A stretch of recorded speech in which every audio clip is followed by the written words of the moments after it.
Bismillahirrahmanirrahim. Assalamualaikum warahmatullahi wabarakatuh. Perkenalkan, saya Lola Melia dengan NIM 31402402106, program studi S1 Akuntansi Universitas Islam Sultan Agung Semarang. Pada kesempatan kali ini saya akan membuat video presentasi hasil analisis laporan keuangan yang telah saya kerjakan dengan objek studi kasus pada PT Diamond Food Indonesia Tbk atau yang dikenal dengan kode saham DMND di Bursa Efek Indonesia. Nah, pada video kali ini saya akan bagi menjadi 4 bagian utama. Yang pertama itu ada latar belakang dan profil perusahaan, lalu yang kedua itu ada metode analisis yang saya gunakan, dan yang ketiga ada hasil analisis 12 rasio kunci, dan yang terakhir ada kesimpulan menyeluruh mengenai kondisi kesehatan keuangan perusahaan. Baik, tanpa berlama-lama mari kita lanjut pada bagian pertama, yaitu mengapa saya memilih PT Diamond Food Indonesia sebagai analisis laporan keuangan. Yang pertama itu, alasan yang pertama karena PT ini pemain utama di sektor makanan dan minuman yang terdaftar di Bursa Efek Indonesia sejak tahun 2020, yang artinya laporan keuangannya lengkap, teraudit, dan dapat diakses secara transparan oleh publik. Lalu yang kedua itu karena perusahaan ini menunjukkan pertumbuhan kinerja yang sangat konsisten. Dan alasan yang ketiga karena perusahaan ini memiliki model bisnis distribusi rantai dingin atau yang dikenal dengan cold chain yang tersebar secara nasional, yang menjadi salah satu keunggulan kompetitif yang unik untuk dianalisis dari sisi efisiensi operasionalnya. Lalu alasan yang keempat karena PT Diamond Food Indonesia Tbk mempunyai dua segmen usaha yang kontras. Yang pertama ada segmen usaha barang bermerek, dan yang kedua ada segmen usaha barang tidak bermerek. Dan untuk alasan yang terakhir karena struktur permodalan dari PT Diamond Food Indonesia Tbk sangat konservatif, didominasi oleh ekuitas.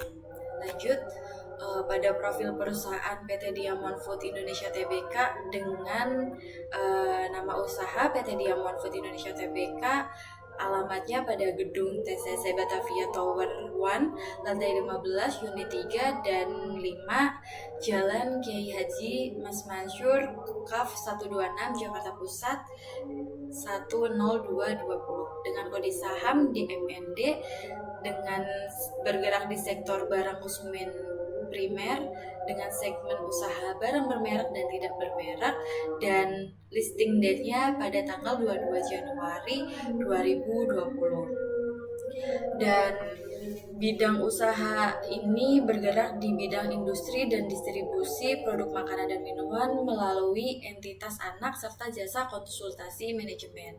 Dan lini produk dari PT Diamond Food Indonesia Tbk cukup lengkap dengan yang pertama ada dairy dan minuman, lalu ada es krim, olahan beku, dan bakery. Dengan ada susu UHT, keju, yogurt, lalu ada aneka varian untuk kebutuhan rumah tangga. Lalu ada olahan beku seperti sosis, bakso, nugget, kentang goreng, sayuran beku, makanan ringan, ada adonan pastry, roti, dan bahan pelengkap seperti coklat. Lanjut, ada jejak langkah dan visi misi PT Diamond Food Indonesia Tbk pada tahun 1970 sampai 1973, yaitu cikal bakalnya usaha PT Diamond Food Indonesia dan PT Supanda Jaya pada tahun 1973 yang berdiri sebagai unit produksi dan distribusi. Lalu pada tahun 1995 Badan Hukum Perseroan resmi didirikan, awalnya bernama PT Jaya Murni Tritunggal, dan pada tahun 2020 terdaftar di Bursa Efek Indonesia dengan kode saham DMND, dan pada tahun 2025 grup beroperasi di 38 provinsi dengan 1000 armada distribusi dan pertumbuhan labanya 19,64%.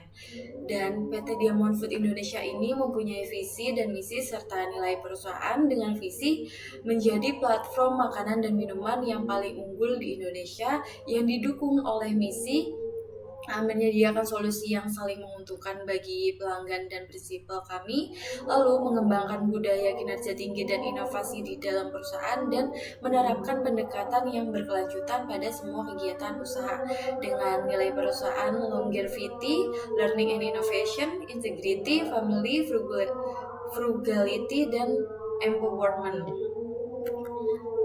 Lalu untuk metode analisis yang saya gunakan ada 4 pendekatan yang digunakan dalam analisis laporan keuangan periode 2023 sampai 2025. Yang pertama ada analisis horizontal, yaitu untuk membandingkan perubahan nominal rupiah dan persentase setiap pos laporan keuangan antar tahun 2023 sampai 2024 dan 2024 sampai 2025 untuk melihat arah tren. Lalu ada analisis vertikal, yaitu untuk menghitung proporsi setiap pos terhadap total aset neraca yang tersedia di neraca atau total pendapatan yang tersedia di laporan laba rugi pada masing-masing tahun untuk melihat perubahan struktur dan metode analisis yang ketiga yaitu ada analisis rasio keuangan untuk mengukur 12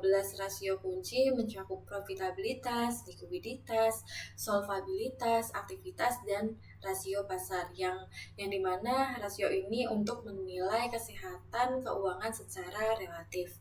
Lalu untuk analisis yang terakhir yaitu ada analisis tren dengan menyajikan visualisasi tren rasio dan indikator keuangan selama 3 tahun berjalan. Oke, lanjut. Yang pertama kita akan menganalisis rasio profitabilitas, yaitu seberapa efisiensi perusahaan menghasilkan keuntungan dari sumber dayanya. Ini untuk grafik. Untuk diagram rasio profitabilitas bisa dilihat bahwa rasio ROA dan ROI itu perusahaan ini memanfaatkan total aset dan investasinya untuk menghasilkan laba dan hasilnya lebih optimal dibanding tahun sebelumnya, karena ROA dan ROI ini pengukurannya didapat rasio setelah pengukuran 4-5% dan dari tahun ke tahun itu selalu meningkat. Lalu untuk rasio return on equity yaitu rasionya konsisten naik dari 5%, 6% sampai ke 7%, dan hasil analisis rasio ini adalah kemampuan menghasilkan keuntungan bagi pemegang saham terus membaik setiap tahunnya. Lalu untuk rasio net profit margin naik dari 3% sampai 4%, yang dimana rasio ini menandakan efisiensi pengelolaan biaya membaik sehingga laba bersih dari setiap rupiah penjualan itu semakin besar. Jadi untuk rasio profitabilitas itu setiap tahunnya konsisten naik walaupun naiknya tidak terlalu signifikan. Lanjut pada rasio likuiditas, yang dimana rasio ini sebagai alat ukur kemampuan perusahaan untuk memenuhi kewajiban jangka pendeknya. Nah, rasio likuiditas ini diwakilkan oleh rasio lancar dan rasio cepat, yang dimana rasio lancar itu pada tahun 2023 nilainya 3,56, lalu pada tahun 2024 naik, dan pada tahun 2025 turun. Dan untuk rasio cepat itu sama, naik turun, naik dan turun. Dengan kata lain, pada rasio lancar meskipun menurun, rasio ini masih jauh di atas standar umum 2%, dan perusahaan tetap sangat mampu memenuhi kewajiban jangka pendeknya. Lalu untuk rasio cepat ini turun pada tahun 2025 1,41%, meskipun tetap di atas 1%, yang artinya kewajiban jangka pendek dapat dilunasi dengan aset lancar paling liquid tanpa mengandalkan persediaan. Dan penyebab penurunan dari rasio likuiditas ini karena adanya liabilitas jangka pendek tumbuh 9,36% pada tahun 2025, yaitu utang usaha dan utang bank baru, dan lebih cepat dari pertumbuhan aset lancar 13,41%. Lalu untuk rasio solvabilitas dengan pengukurannya dari DAR yang tetap rendah 0,21 kali pada tahun 2025, dan sebagian besar aset perusahaan ini dibiayai oleh modal sendiri. Lalu untuk rasio DAR itu naik 0,28 kali, yang dimana pada tahun 2024 mengalami penurunan yang lumayan signifikan, yaitu 0,19, dan seiring munculnya utang baru, struktur permodalannya tetap sehat dan tidak bergantung pada utang. Jadi untuk DAR itu struktur permodalannya tidak tergantung pada utang. Lanjut pada rasio aktivitas, yaitu untuk mengukur tingkat efisiensi perusahaan dalam memanfaatkan sumber daya dan asetnya.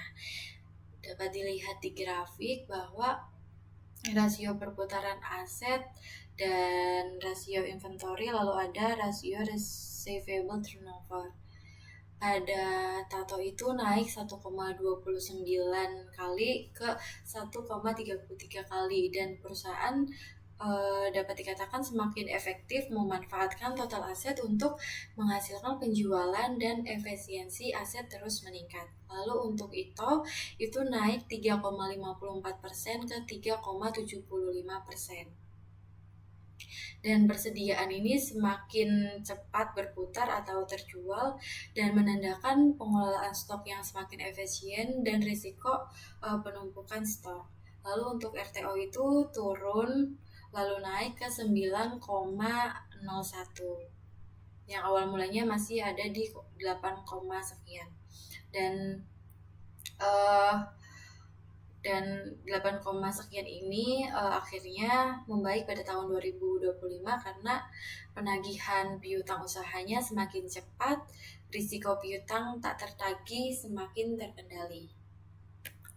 Lanjut pada rasio pasar, yaitu untuk mengukur dan membandingkan harga saham perusahaan dengan data fundamental.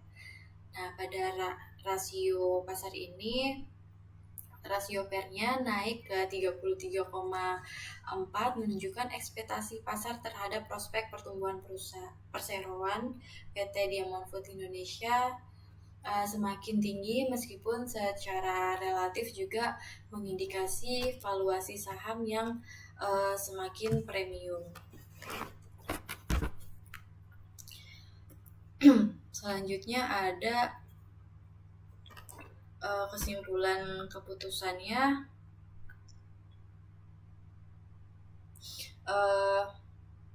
Pada kesimpulan keputusan ini dapat dikatakan bahwa jika bagi investor yang sudah memegang saham, disarankan untuk hold sambil memantau perbaikan margin dan likuiditasnya. Namun bagi calon investor baru disarankan menunggu koreksi harga buy on weakness untuk mendapatkan margin of safety yang lebih baik terhadap valuasi saat ini.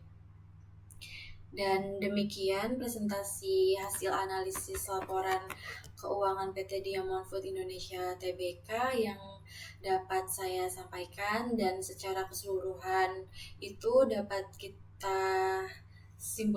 saya simpulkan bahwa PT Diamond Food Indonesia Tbk merupakan perusahaan dengan fundamental yang kuat, pertumbuhan yang konsisten, dan struktur permodalan yang sehat, meskipun tetap memperhatikan dinamika likuiditas dan margin ke depannya. Dan saya ucapkan terima kasih atas perhatian dari Ibu dan teman-teman. Wabillahi taufiq walhidayah. Wassalamualaikum warahmatullahi wabarakatuh. Terima kasih.